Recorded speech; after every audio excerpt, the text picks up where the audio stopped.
Welcome to Reptile Fight Club. My name's Justin Julander, and I will be your host this evening. With me, as always, Chuck Poland. What is up, Mr. Oh, Chuck? you know. Yeah? Not much. Yeah. I don't know. Do I know? I haven't talked to you for a while. I've been out of the country, man. Yeah. How was out of the country? That was fantastic. It was wonderful. Man, Costa Rica, there's a lot of good stuff there. It's pretty sweet. Yeah. Yeah, You going to tell us about it, or? Sure, why not?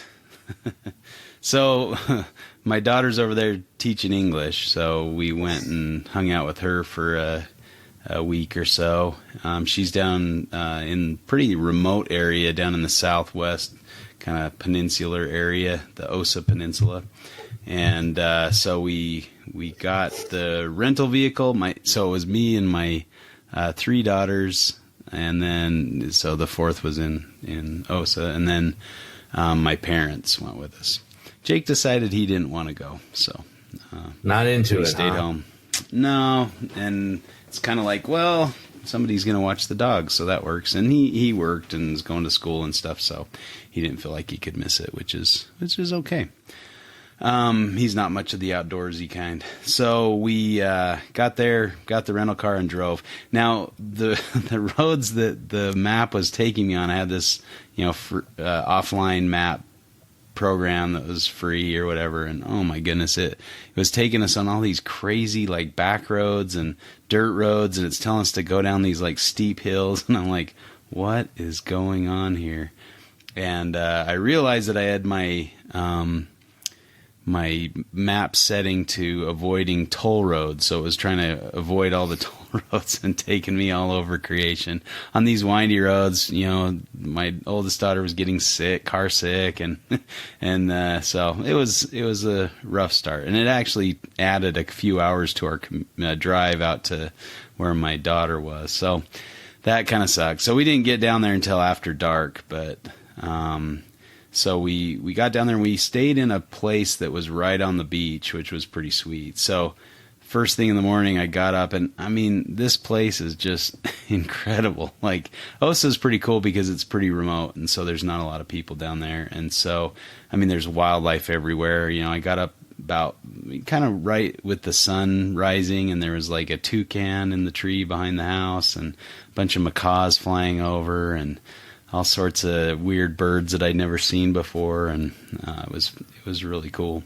There was a big basilisk, brown basilisk, living in the tree. So I was walking down the stairs in the morning, and there was this big basilisk in the tree, like head nodding, head bobbing at me and stuff. And I was like, this is a cool spot, So in that first area, we hung out with my daughter, went and saw the school and the kids at the school. I had my camera, and I was looking for birds, while we're kind of hanging out at the school. We did a trick-or-treat thing for them, so we brought a bunch of candy, and so the kids got to trick-or-treat to different stations around the school, so kind of fun. Bring a little American goodness to them.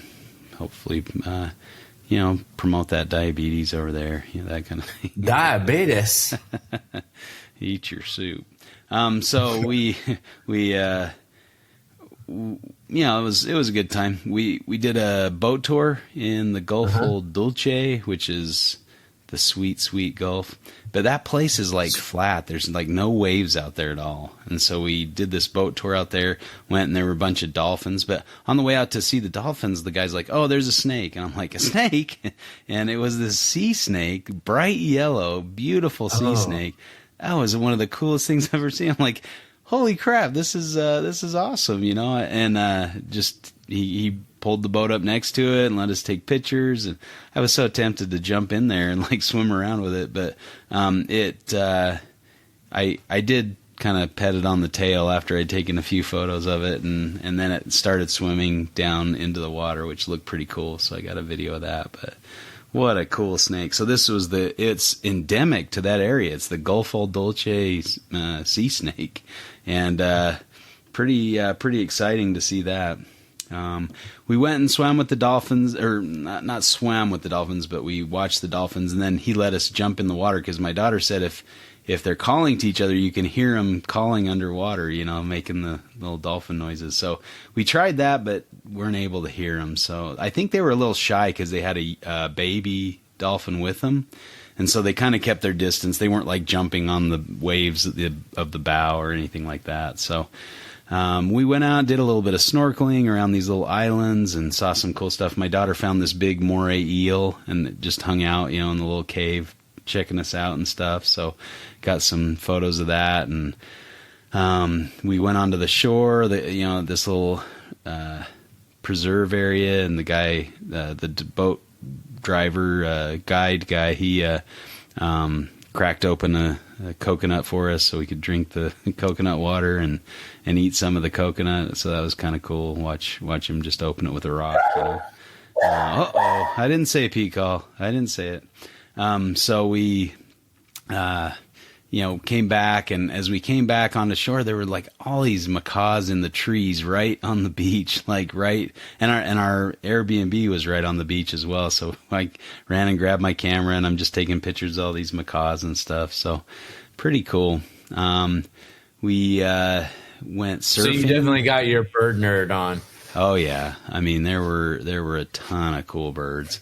One day we did a bird tour with a guide. This was in Monteverde, and we saw like 36 species in a few hours. There were just birds everywhere. We did a night tour pretty soon after we got into Osa at the Latarde Preserve, and this is pretty famous spot for herpers. I had a few people contact me and like, oh, I've spent a lot of time there. Here's a bunch of reptiles I found. There's a lot of cool stuff down there. So we saw helmeted iguana. That was kind of high on my list to see. We also saw this little slug eater snake. I spotted that in the tree. A pug nose anole. These really cryptic anoles. They were pretty cool looking. So, a lot of frogs, a lot of different frogs. Some of the poison dart frogs, and the red-eyed tree frog. So, tons of herps. I'm trying to put all these up on my Instagram at JG Julander on Instagram, so you can check out any pictures there if you want to give me a follow. And then we did kind of a day and night tour. So during the day tour, it was like an evening, and then we went back to the place, had a snack, and then went back out to herp at night. And so tons of spiders. Heidi held this whip scorpion thing, and it was like just crawling all over upper arm and stuff. I'm like, oh my goodness, this is much different from the girl I married. She's pretty brave these days. It was pretty cool. So, who are you? I know, it was awesome. And then we went to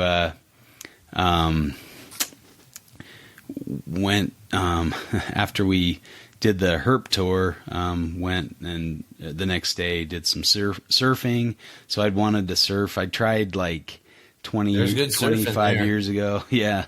I tried like 20 years ago in Hawaii with a buddy, and the waves were just huge, and it was over a reef. And so I'm like, I don't want to get just trashed over this reef. So I was kind of wimpy and never really got up. So it was a long time coming, but we all got up and all surfed, so that was really fun. So we totally saw.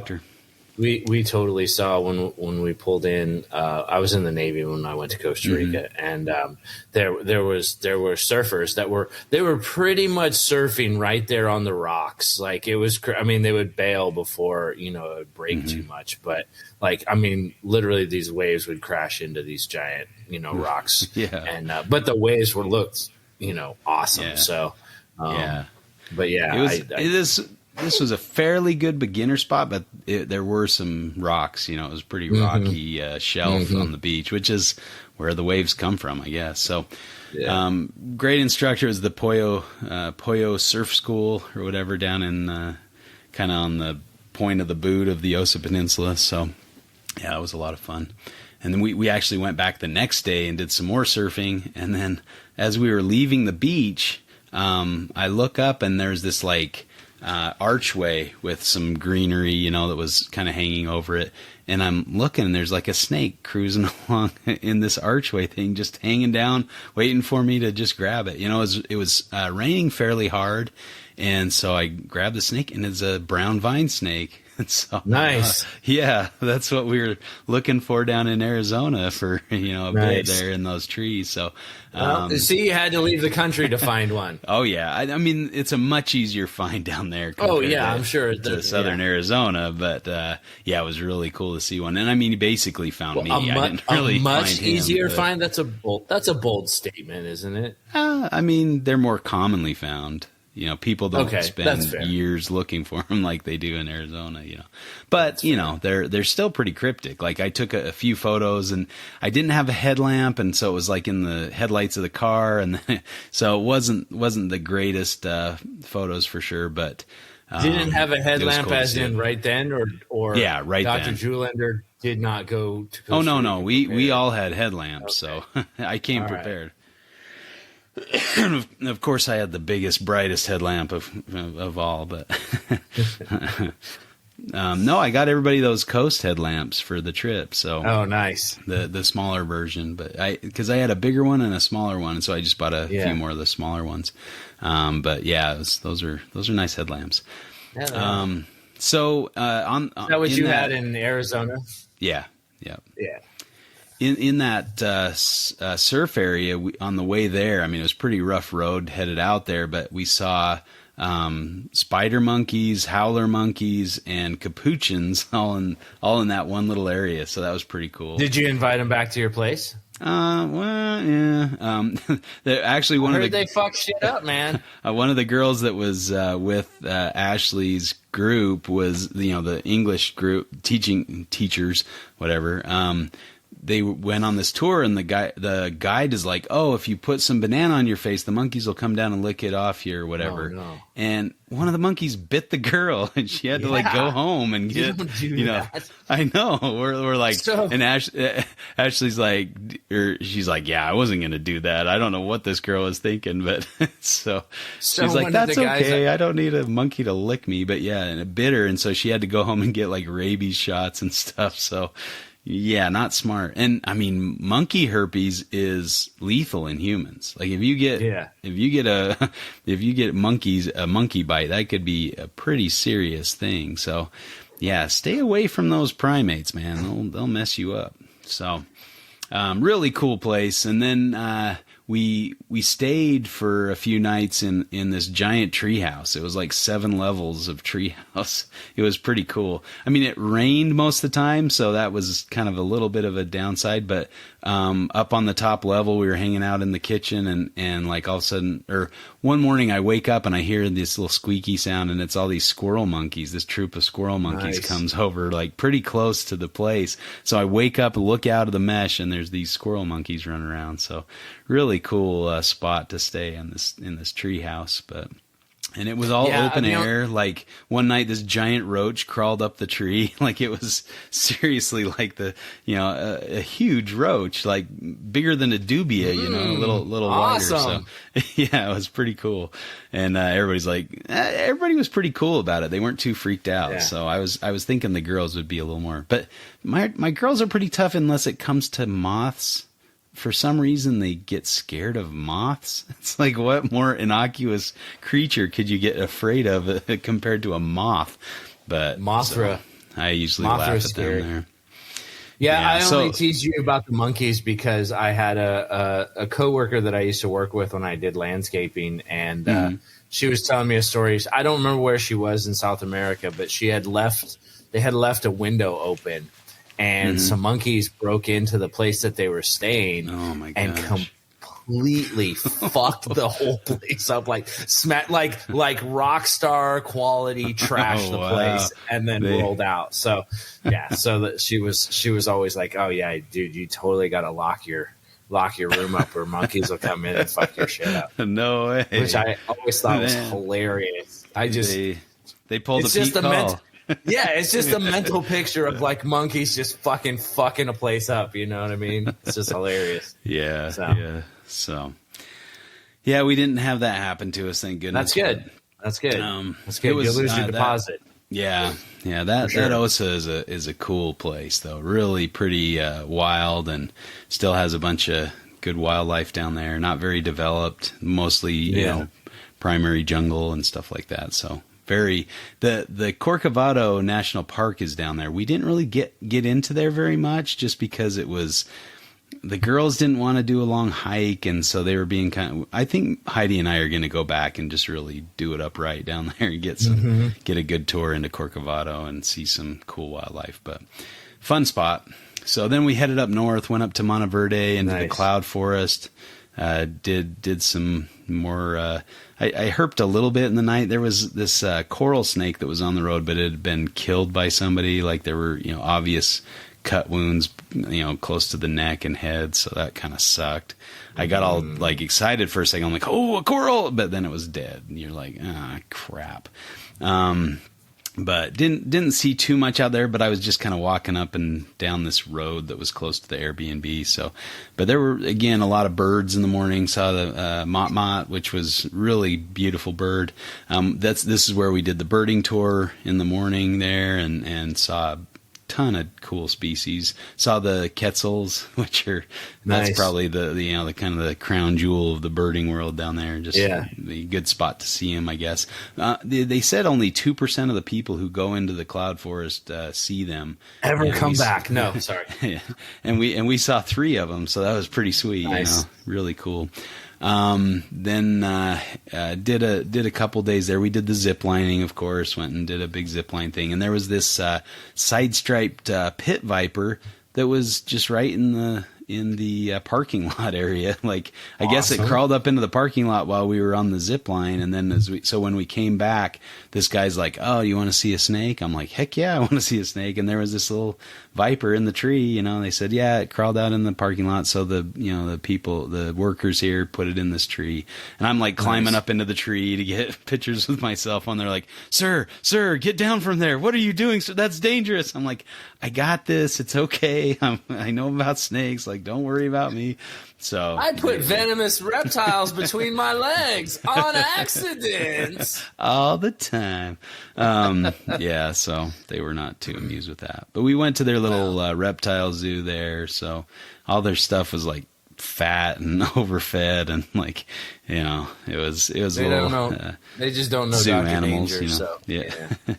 But it was cool to see one in the wild for sure, even if I had to be shown it. But then we headed over to Arenal, and we only spent like one night there before we headed back to the airport in San Jose. But it was a really cool spot, and I wish we would have spent more time there. We went into the hanging bridges area and did a little bit there. There was an eyelash viper in one of the trees that. Nice. Again, a bunch of cool birds, monkeys all over the place. We found a couple of the strawberry poison arrow frogs, so that was cool to see some of those little blue jeans, they call them. They're red with the blue legs, hind legs. So that was neat. A lot of cool stuff. And then I did this one quick. I went quickly on this little trail. It cost like $15 to walk this trail, but there was a jumping viper that was just kind of on the side of the trail. They had like police tape around the area where the viper was, and so he's like, yeah, just walk down the trail, look for the police tape, because I asked him if there were any cool reptiles, and then right at the pond, right by where you buy your ticket or whatever, there was this huge male green basilisk just out on the log. It was pretty sweet. And then all these rare birds cruising around. This pygmy kingfisher was really cool. So yeah, man, we saw a ton of wildlife. Yeah, an armadillo running around, a sloth climbing a tree, just everywhere you look, there's something cool. So yeah. Nice. I'll be trying to put up a photo a day, or maybe 2 photos a day of a different thing we saw in Costa Rica on my Instagram. So shameless plug, go check it out, JG Julander. So yeah. Do it. We got back and so we drove down to LAX to save $200 ticket. My favorite. Yeah, right. I fucking hate LAX. It's wonderful. That place can fucking die. But, oh my god, it's horrible. It's the fucking worst place. You know Anson. Anson is living down there. He's about 5-10 minutes from the airport. So he actually we went down over to his place and he drove us to the airport and kept. So our he's vehicle. a good man that lives right next to a horrible place. Great. Yeah. Nice. How's he doing? Not too terribly close, but he's doing good. Yeah, it was good to see him. I mean, that was like we found out we were going to see him, and everybody's like, "All right, Uncle Anson." Yeah. Uncle Ancy. He's fun. He's as fun. The kids like to call him. But yeah, he's a cool guy. So that was really fun to see him and hang out with him for a bit because we were a little early, so we got to sit and chill and hang out with him. We went and got some dinner with him, and then. Man, what a nice guy to keep our vehicle at his place so we didn't have to pay to park. And yeah, it was cool. So, and then, when we got back, he picked us up and all that good stuff. And we drove from LA to, St. George. And oh my gosh, I hate driving in your freaking state, man. It just sucks.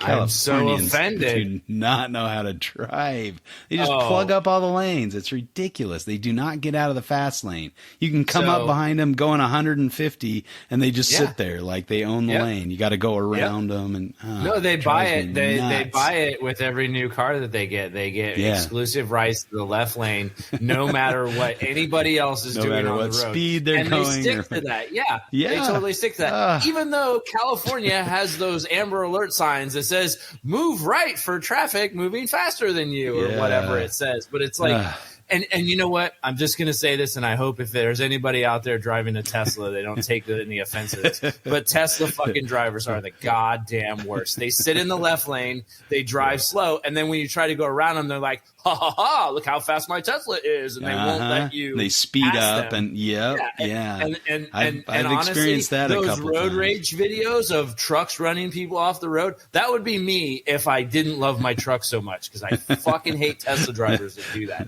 Anyway, I totally know what you deal with because I deal with it every day. And yes, California drivers freaking suck.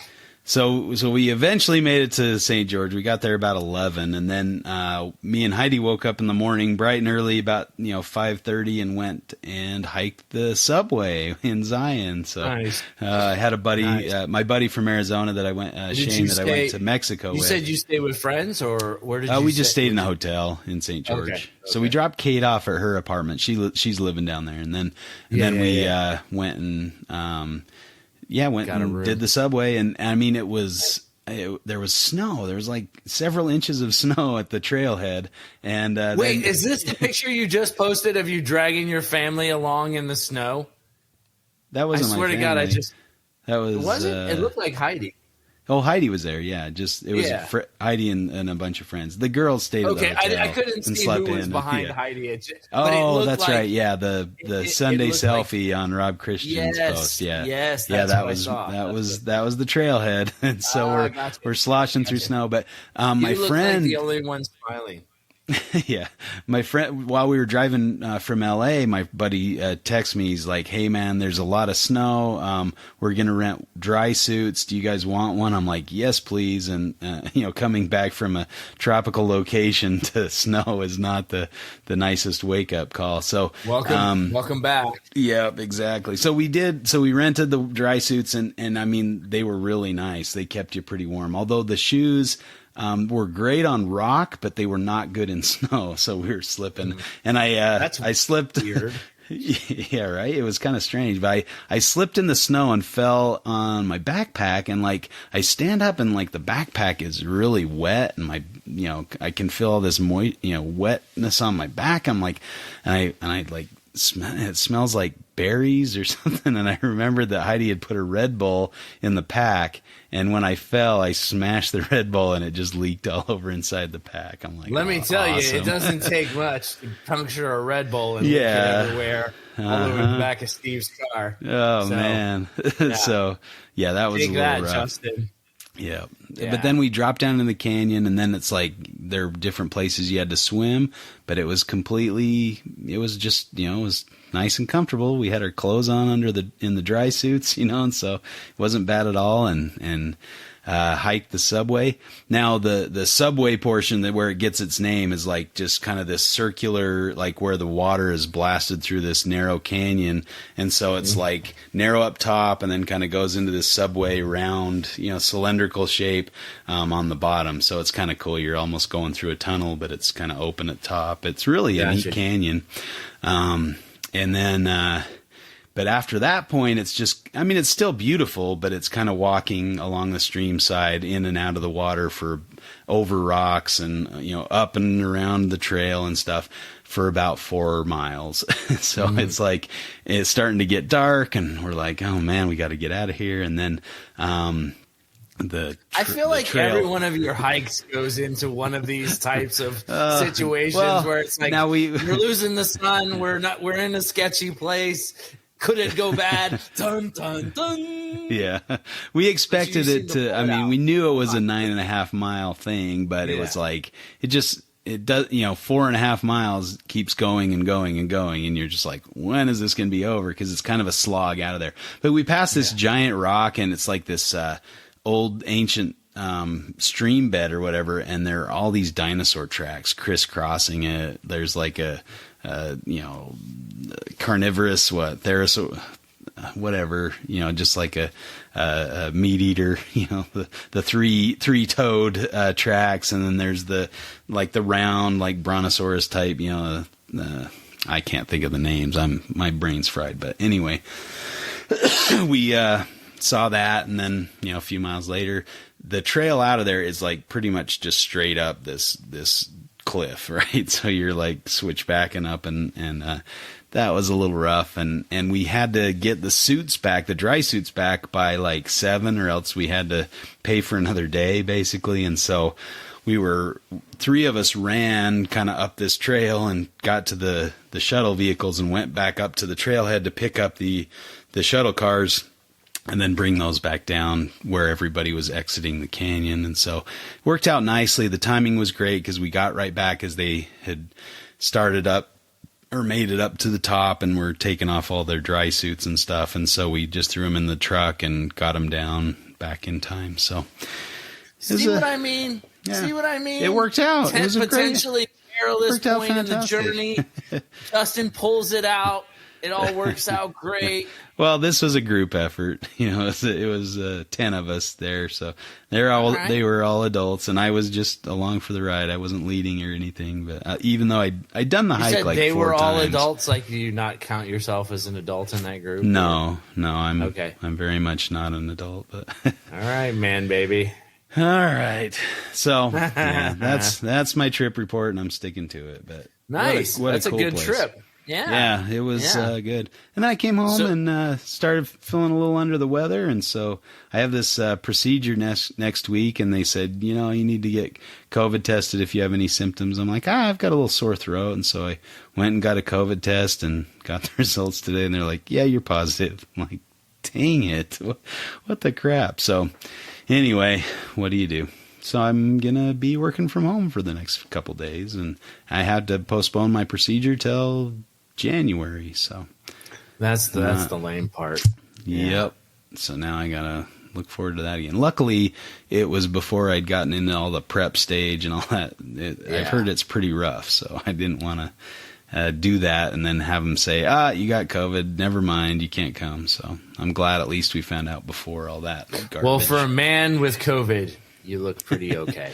I don't feel that sick. I guess we're vaccinated and stuff, so it's not too bad. But yeah, you can still get it, and hopefully I haven't passed it on to anybody. I found out in the middle of this training meeting with like 30 other people, so I went out and took the call because I'd taken a home test last night, and the home test said it was negative, and so I'm like, okay, I don't have COVID, great. And I could just see you going back in like, guys, some bad Well, no, I was hanging out in the hallway, and somebody's like, where's Justin? Like, he's in the hallway, and I'm like, I just found out I have COVID, so I don't want to expose you any more than I already have. So I left, and just took off. So you're like, that guy's an ass. Oh I'm like, you God, might want to keep an eye on your COVID. symptoms.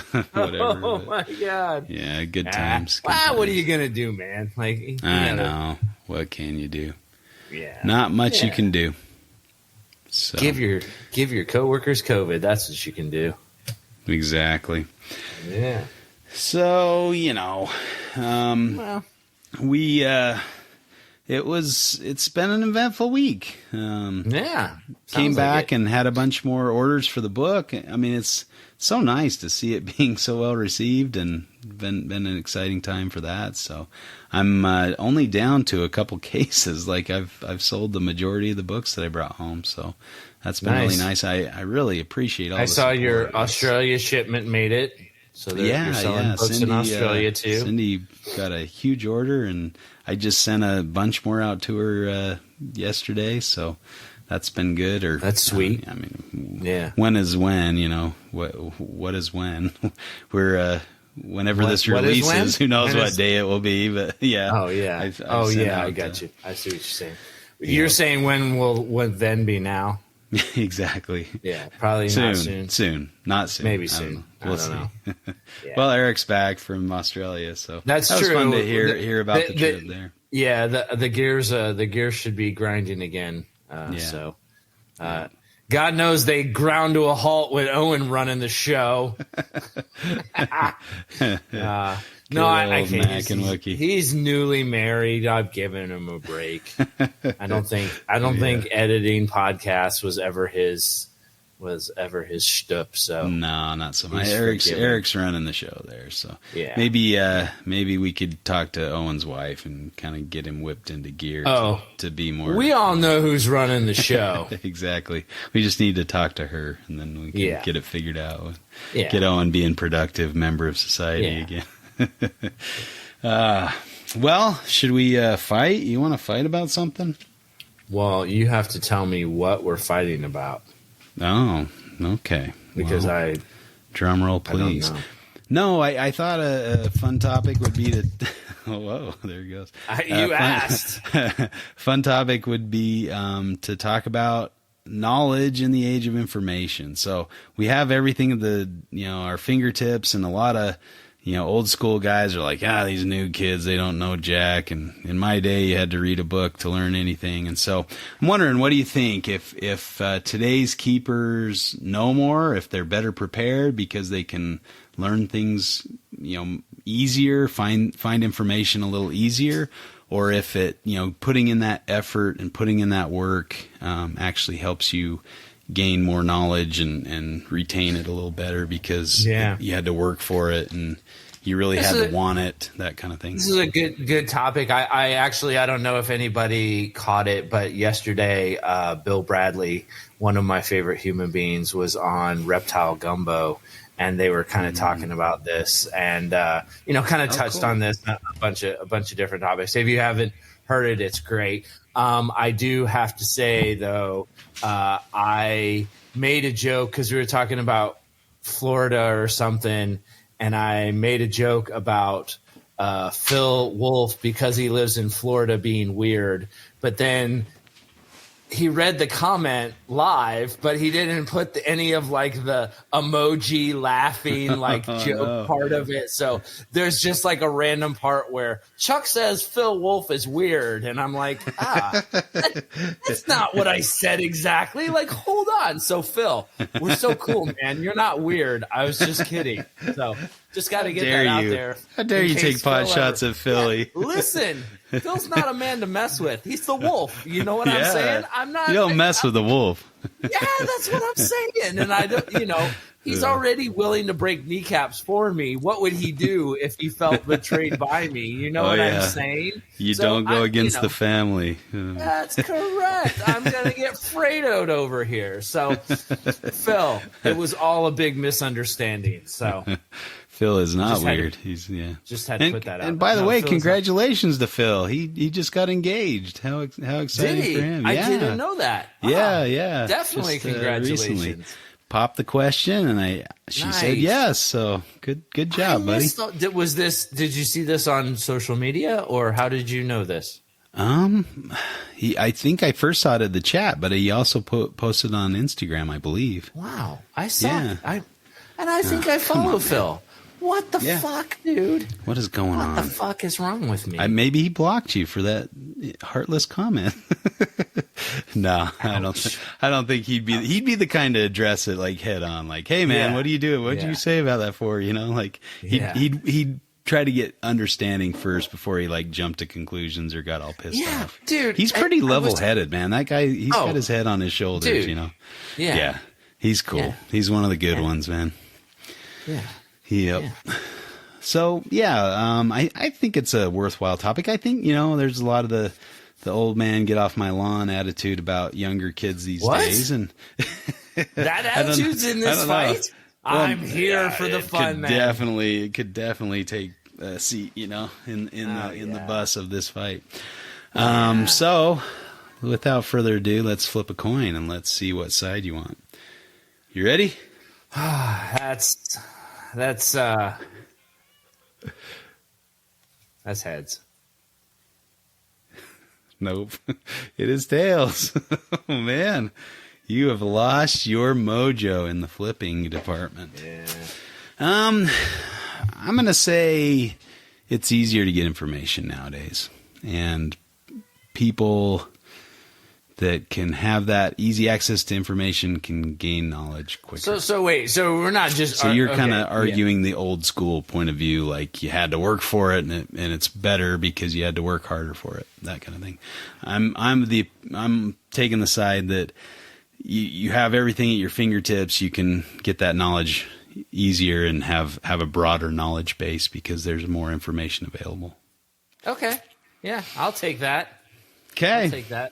Well, why don't you lead us out? Yeah, of course. I'm going to check you. Of course. Yeah.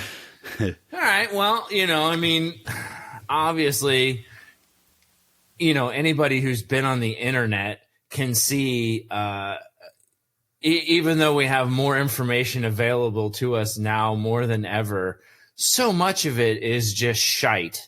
There's no impetus to put out correct information. And now that we're in the age of information and instant communication, everybody's a freaking expert. So everybody is talking, well, this and that, and based on their experience or this or that. And they put forth things and speak in very definite terms about how great, or how true what they do is. And I think that's probably one of the biggest issues is that there's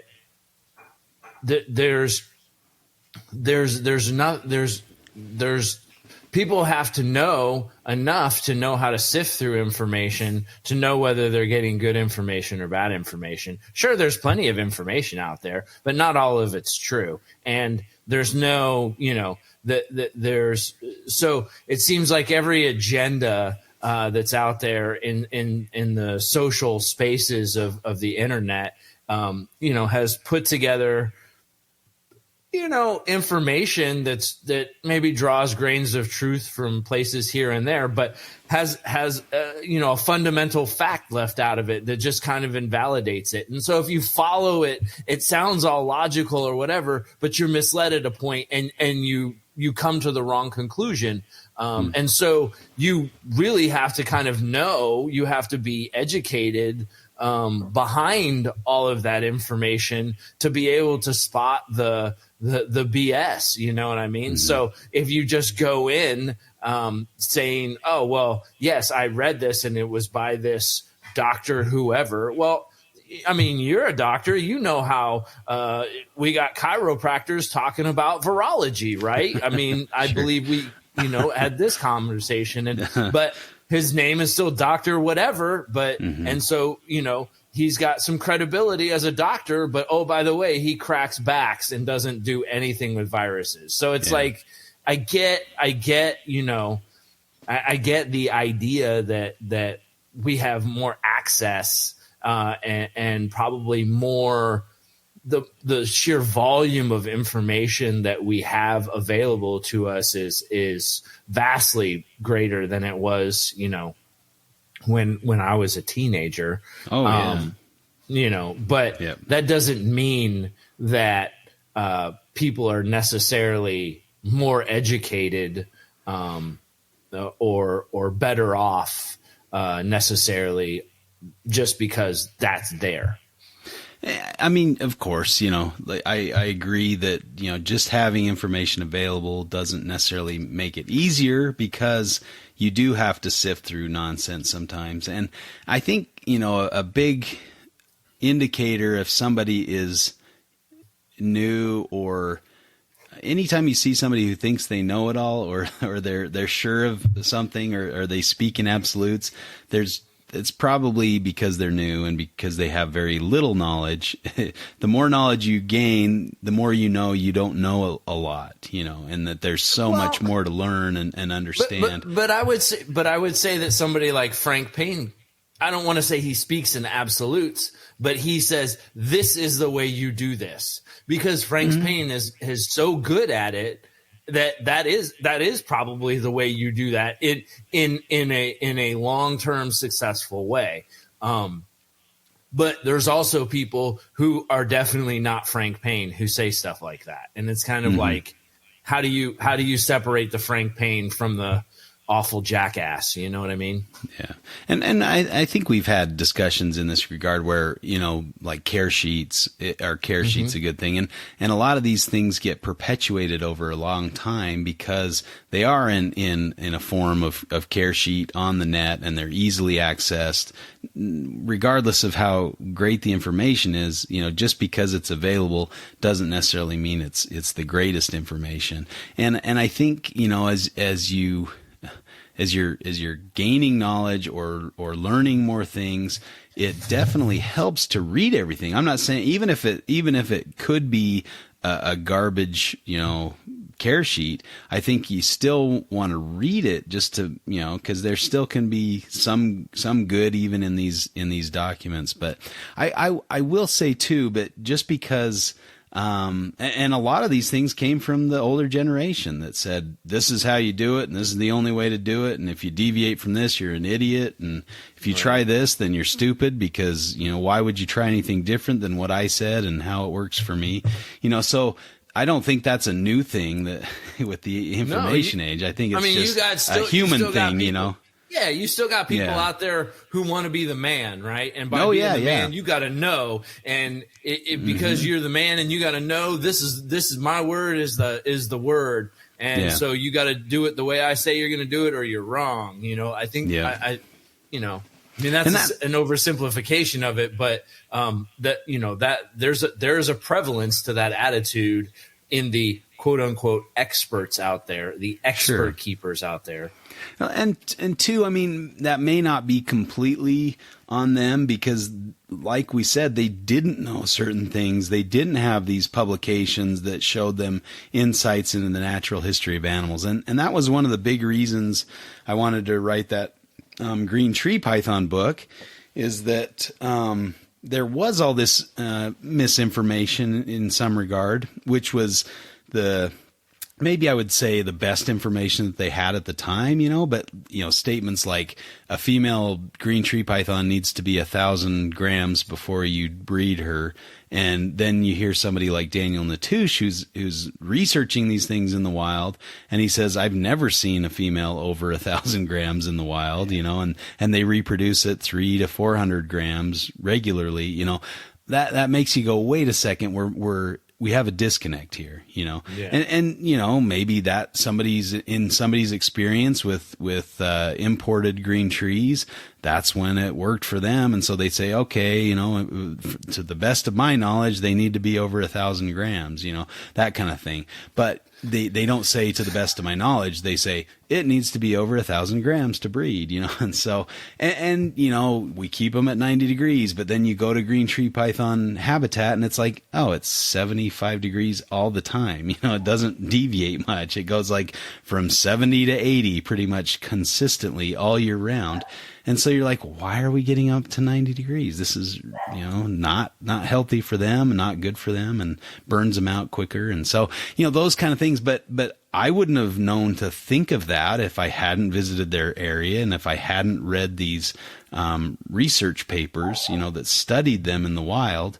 So, the more you read and the more you look into these things and the more that's actually, that's published, because this wasn't published until, maybe the mid 2000s, and with it, latest papers within a few years, on green tree pythons or some of these things. And so, we learn as we go and we build on a base of knowledge. And so, a lot of those things that are, in the green tree python book, they may be a little bit out of date, of course, because they've reorganized the group and there's a different taxonomic arrangement and stuff. And this is things that people that were really into green tree pythons could have told you probably a couple decades ago.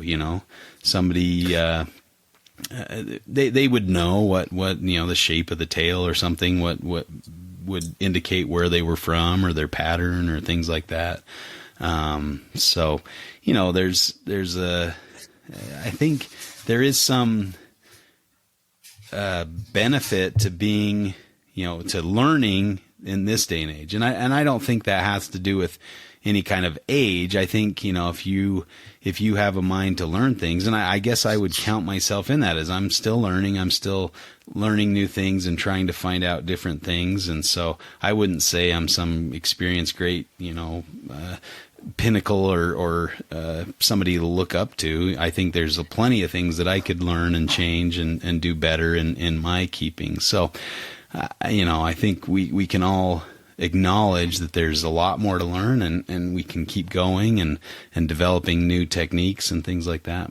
But at the same time, you got to have some point where you say, this is how I'm going to do it. This is my protocol or whatever, and this is what works. And then maybe tweak things along the way, figure out more. This is my Pete call. Better ways. There you go. So please allow me to retort. Yes, please. So I think, you gave some good examples of how, like, we see, outdated knowledge that seems to, persist. That we all know is not good. And unfortunately, as much as we would like to say that the internet is such a churn of information, that like the old MP days of finding, old posts and stuff are gone and that information is gone. It seems like a lot of that bad information sticks around on the internet, and it's there, it's there. And so it's about who's accessing what and how they're getting, how they're interfacing with that information. And I think, it goes back to kind of what was kind of brought up yesterday when Bill Bradley was on Reptile Gumbo. And I forget exactly what they were talking. Oh, so they were kind of like, they were kind of, poo-pooing how people just follow kind of the care sheet mentality of like the animal has to be 87 degrees, but I can only get the cage to 86 degrees. I can't get it to 87 degrees.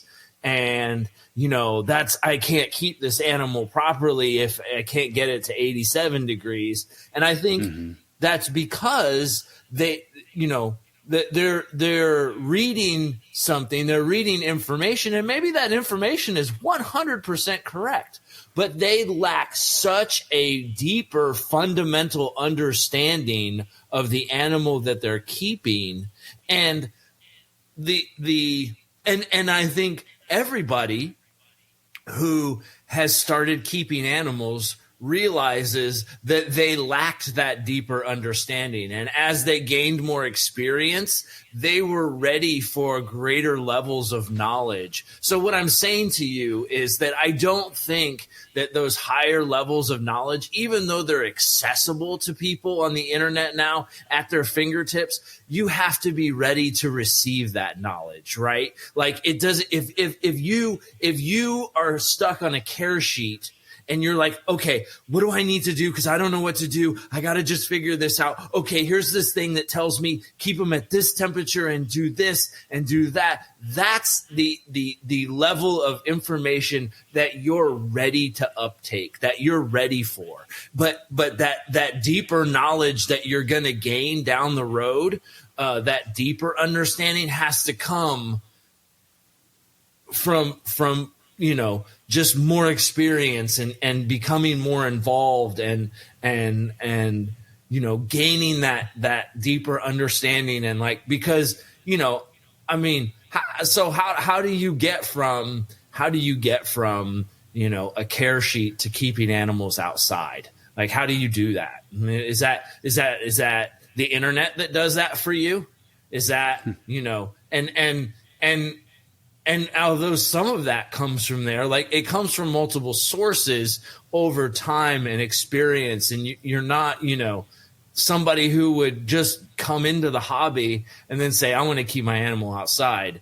There is so much science and understanding of multiple disciplines that you need to integrate in order to make that happen.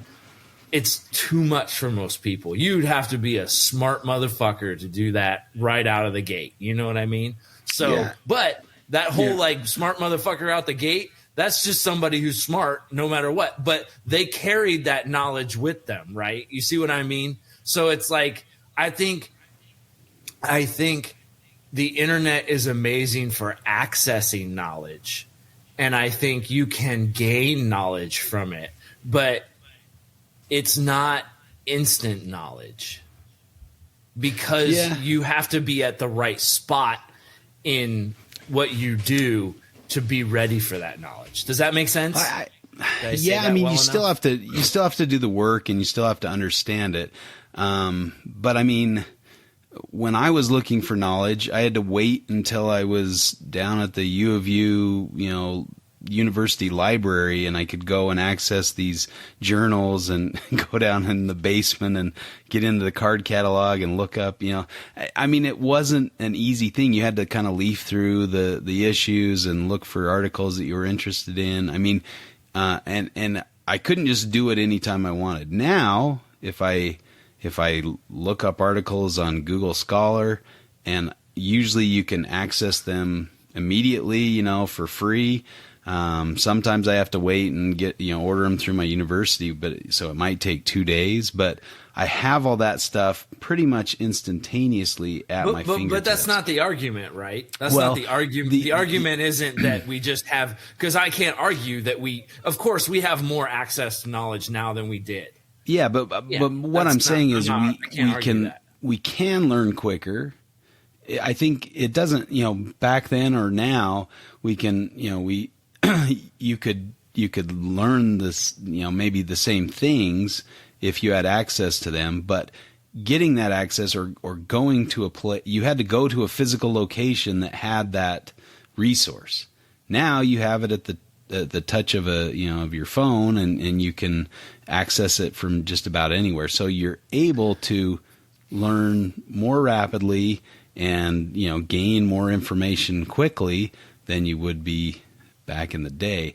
I mean, it might slow you down to have to sift through all the garbage that's out there as well. 100%. But I mean, if you're like I said, if you're using Google Scholar, that's just going to bring up research articles or things like that. And that's not to say that every research article is the same caliber or the same level, but for the most part, the stuff that comes up on that. Or that somebody who is not seasoned at reading research articles can uptake that information. Sure. I mean, sure. Yeah. It still helps to have some background education on how to read or digest a scientific. And I agree with you. To an extent, I think that the accessibility of information can compress that time that it takes you to become much more proficient in your knowledge base. It has that opportunity, but I think to somebody like Lucas, and I wonder if he wouldn't have been in Dr. Loafman's classes and been guided in those ways, would the internet have put him in the same spot? Or does having somebody who already has so much knowledge because they've acquired it, whether it's through the expeditious means of modern technology or the good old-fashioned way of just reading books and growing up and accumulating knowledge, would Lucas be, could he compress to and like say there's no Dr. Loafman and then there's a parallel universe where there's a Dr. Loafman and like would those two Lucases be the same caliber of keeper that they are? Because I think he's an excellent example of somebody who's keeping at a very, very high level for how young and how quickly and he's gotten into it. And I don't want to take anything away from Lucas, but I do not want to diminish how significant somebody like Dr. Loafman would be in somebody's life, just because I've had professors and people who've really lit my fire, taught me how to process information and do and different professors from different disciplines that have pulled things together for me where I wouldn't have pulled those strings together myself. I wouldn't have been able to do that. I wouldn't have threaded those needles without some help. No, I agree with you there. I mean, I think we all have those mentor or role model folks in our lives that kind of sped our journey along and gave us information. And I think that needs to continue. And I'm really proud. I'm really proud to be that guy for you, Justin. I really am. Thank you. I mean, I couldn't have done it without you, Chuck. But we still need to network and talk to different breeders, and it makes it easy when you have a common interest in certain species. And I get that. I'm sure you do too, where people contact you and say, "Hey, I see you're working with this. Let's talk about this, or can I call you and pick your brain?" That kind of thing. And I think that needs to, and that may have gone down a little bit. I think as we enter this information age, we do see less sociality or less networking in some ways. Back in the day, you didn't really have another choice. The only way to meet other herpers was to get on your dial-up phone, dial their number with your rotary phone or whatever and call them and talk to them. Why do I see Nick Mutton just spinning the rotary phone? There wasn't an option to text or to message or to, these other email, or you had to either write a letter physically or you had to give them a call on the phone. And so much different situation there. But, and it seems like as we have more access to these easier forms of communication, we actually talk on the phone much less, and we interact in person much less. It's very truncated or just, through email or through Messenger or something like that. So I don't know if that's a good thing or not. And I think the other big part to this is that the information age is paradoxical in the fact that, the more access you have to information and the more it's out there, the lazier people seem to be about getting that information. You using the example of having to go to the library and get into the Dewey Decimal System and find all these things, and people have it right at their fingertips, and they don't, there's so much. I mean, we could really, really, really be digging into research articles and but nobody goes into those research articles and does that stuff except for a few reptile nerds such as yourself, such as, the Ipers, and maybe a few other of us nerds, right? But the point I'm making is that when the big nerds go and accumulate this research and put out a book, people do go buy that book, and that's a service, and you're aggregating that information and presenting it to them in a very digestible way. But all that information is available to them right now. They don't go digest. They don't go out and seek it out. They wait and for some, some. And hey, man, the book's got pictures. It's there. I'm not. I hope you don't think I'm like being negative about it. I'm just saying, like, all that research they could go get. It's on the internet. It's there. Sure. It's available to them, but they don't. They don't. Either they don't know it's there, which kind of goes to my argument, of maybe the age of information doesn't translate until you're ready to take it up. And if somebody can condense it into a nice book and give you all this information with the pretty pictures and lay it all out for you, and it's nice, easy reading, then they're ready for that information. So maybe the more complete carpet python is a way for someone like yourself to leap people's informational readiness forward in huge heaves. Yeah. And I mean, we reference all the information that we quote from these articles. We put the reference to that article in the book, so you can get into the, look at the primary literature where we got that information from, and look at it yourself and see if you agree with our assessment. Nothing's permanent or some dogma or anything. We can discuss those kind of things, and so just because it's our interpretation of the data doesn't necessarily mean it's the fast, firm, solid truth or whatever. So, and going back again, I'll just go back to stuff Bill Bradley said last night on Reptile Gumbo. What are people doing? Are they listening to the very few reptile nerds like Bill and yourself and Eric and no, they're watching YouTube and people who are sensationalists and clickbaity. That's what the predominance is. It's not heady, intellectual, information based people. So here's your biggest issue with the idea that with all this information we're still interested in the jackassery of herpetoculture. Oh man, that's a pretty good point.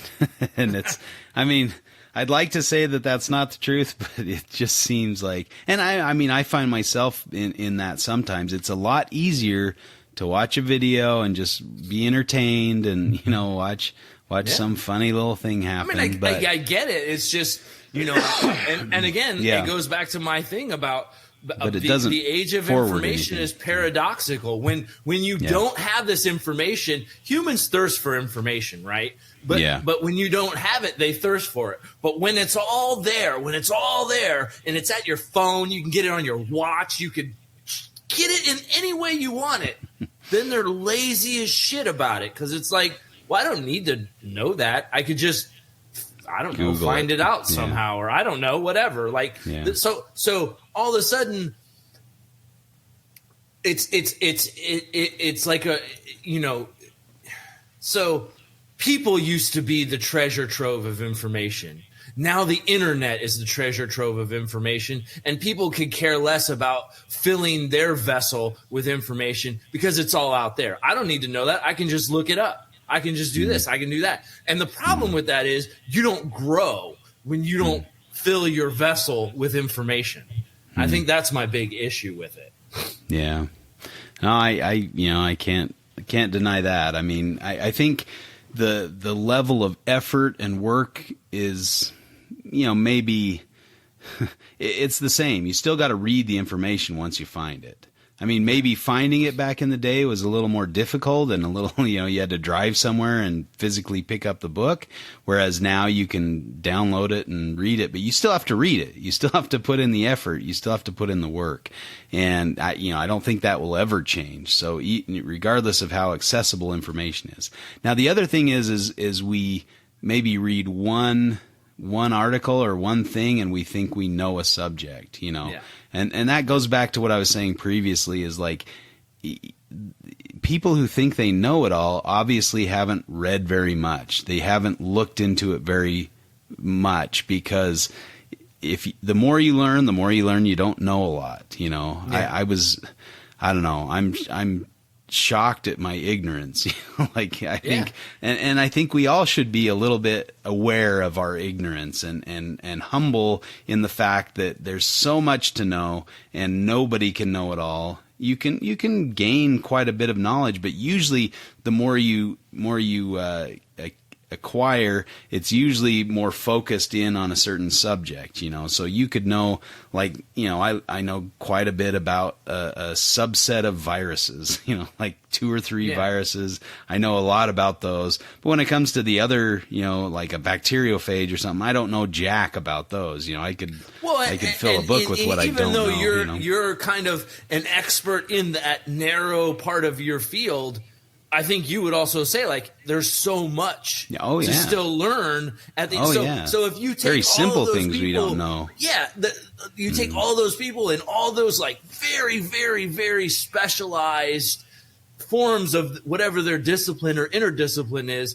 they all say the same thing: is this is kind of what we know now, but there's so much we still here's a don't piece understand. of it. Yeah. And that's, you know, as the years go by, we gain more information and we learn more things, and I mean, that's the beauty of it is you can come along and make a significant contribution. You can come up with novel ideas and novel things and test those and learn about them and see if that fits with the larger picture. And that's, you know, that's what more people need to do. I think a lot of times we say, everything's known, everything's out there. And like, to your point, you know, everything's accessible. All I have to do is Google it and I can find out anything.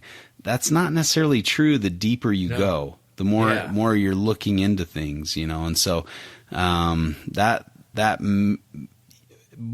the same time, there are a lot of the pieces to, you know, things that will guide you to novel information that are out there, and if you don't know those pieces, it's going to make it a lot more difficult to discover new and novel ideas, right? If that makes sense. I guess as an example, you know, thinking about writing the book, most of the stuff in the Complete Carpet Python is just either stuff, you know, we figured out through trial and error, like how to keep a carpet python alive and happy and maybe get some eggs from it. And then other things like what's in the published literature and, you know, what other people have published or discovered. And we're just basically compiling that. Now, novel thoughts, those are a little more further and, fewer and further between. But one that I was really excited about, and it was kind of one of those, light bulb moments was the idea that the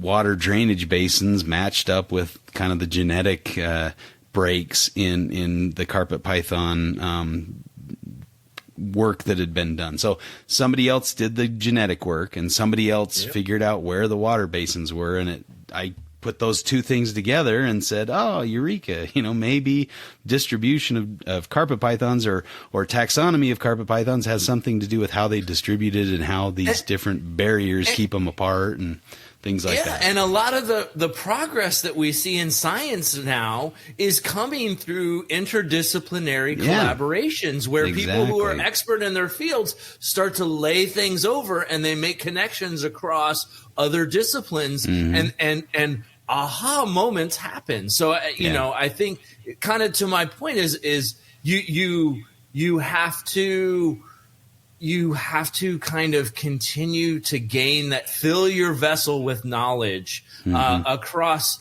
lots of different subjects, because very rarely do you reach any type of wisdom by singularly focused pursuits of knowledge. Oh, yeah, for sure.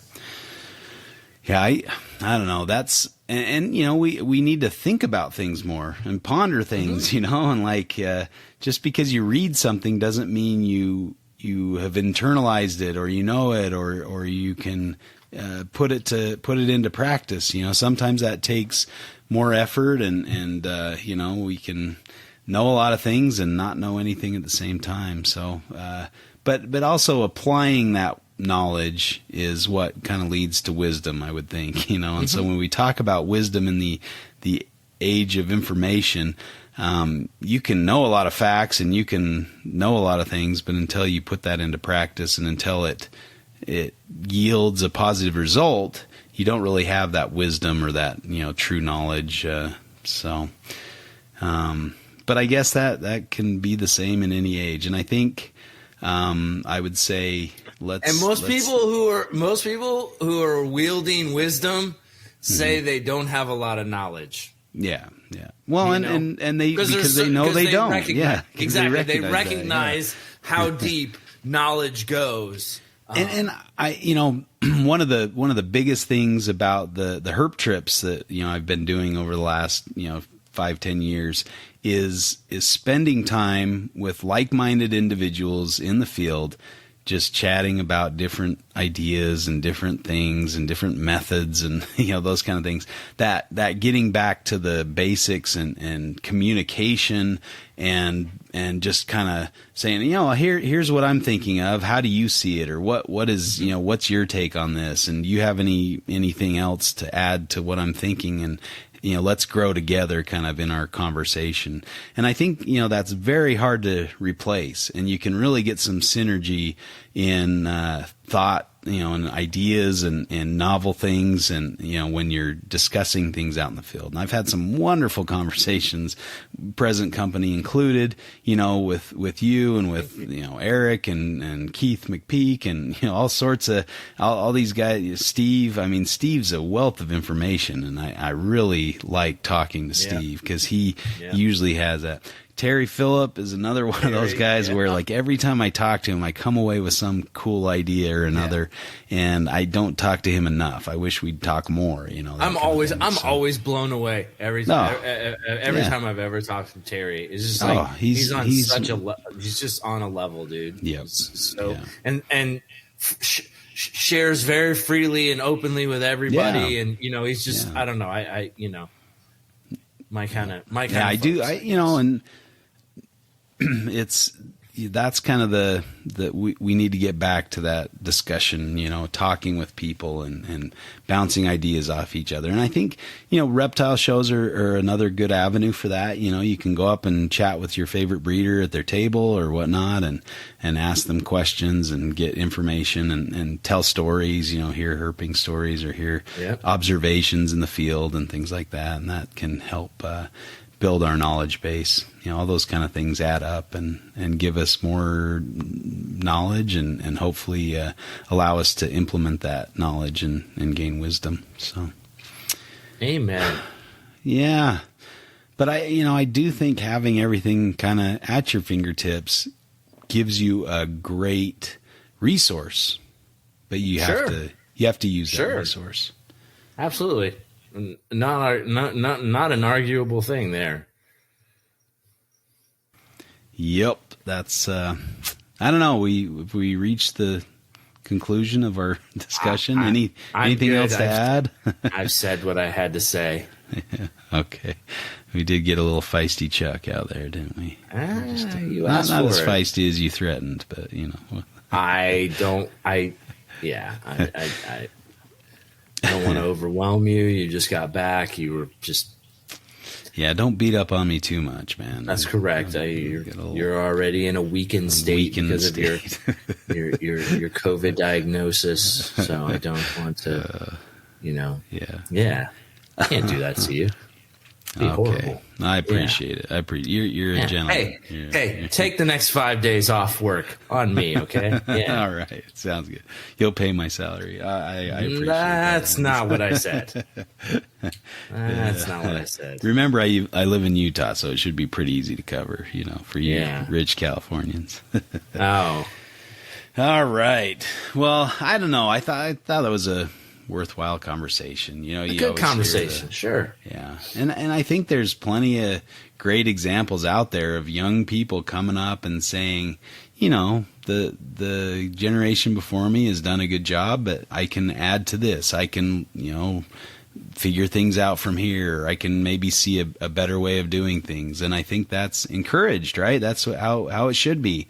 The next generation should be smarter than the one that preceded it, because hopefully they're building off of what came before them. It's sad when we go backwards and we start thinking that we know everything and that there's nothing new to learn. And I mean, I heard a story of it was the the insect, the mosquito research at Harvard or one of the Ivy League institutions, a big university, shut down their mosquito research unit back in like the 50s because DDT came out and they were going to eradicate mosquitoes. So what's the point of learning about them anymore? Because we're just going to wipe them out, a little short-sighted, maybe. A little short-sighted. Yeah, exactly. So, I even miscalculation on their part, huh? We don't want to wind up in that position where, like, this thing's going to be extinct. Why do we care about it? Why are we going to learn about it? That's kind of funny. But keep learning, people. Keep learning. And let's learn together. Let's chat and discuss cool topics. Come on the show. Come chat. Come fight your ideas with us. That's the way we all grow, right? We can all grow together. I've got we'll set up a show with somebody that had a show idea, and that's a lot of fun when people have their ideas and bring them on the show, for better or worse. It's good to get on here and talk it out, discuss your ideas and your points, and have a fun time doing it. So, yeah, we're a platform for you to kick ass. Yeah. Sorry, Justin's coughing right now. Sorry. He's dying. Yeah, there you go. All right, he's back. Hasn't been too bad, but I don't know. I don't know if it's knowing that you have it and then it makes it worse or something. You're like, my daughter had COVID not that long ago, and she was a little sick, but not bad. And then she caught something after COVID that was horrible. Like, her cough was horrible. Some of those secondary bacterial infections can be much worse than the viruses. It's crazy. Yeah, coughing until she sounded like she was going to puke. It's terrible. Yeah. Well, we appreciate our listener out there listening to Reptile Fight Club, and thanks for your support. And you can find Chuck and I on social medias. I'm on Instagram at JG Julander. On Facebook is Justin Julander, or Australian Addiction Reptiles, or Reptile Fight Club. You can message us on those. Be patient. I'm not the best sometimes at answering messages on some of the different platforms. I generally check, the Facebook Messenger most frequently. That's where, but sometimes I forget that there's like message requests and kind of in the wings waiting for me to answer. So be patient. If you message us, don't get too frustrated if we don't get back to you too quickly, but Justin has more time this week than normal, but yeah. Well, now I'm going to be working from home, so I still got the same workload. No free ride then, huh? Exactly. How about you, man? Where are people finding old Chuck out there? Yeah, I'm IG as Chuck Norris Wins, or you can just find me as Chuck Poland on Facebook. So cool. Well, stop by, say hi. Yeah. Well, thanks for listening, and we'll catch you next week for another episode of Reptile Fight Club. Night. Fight Club.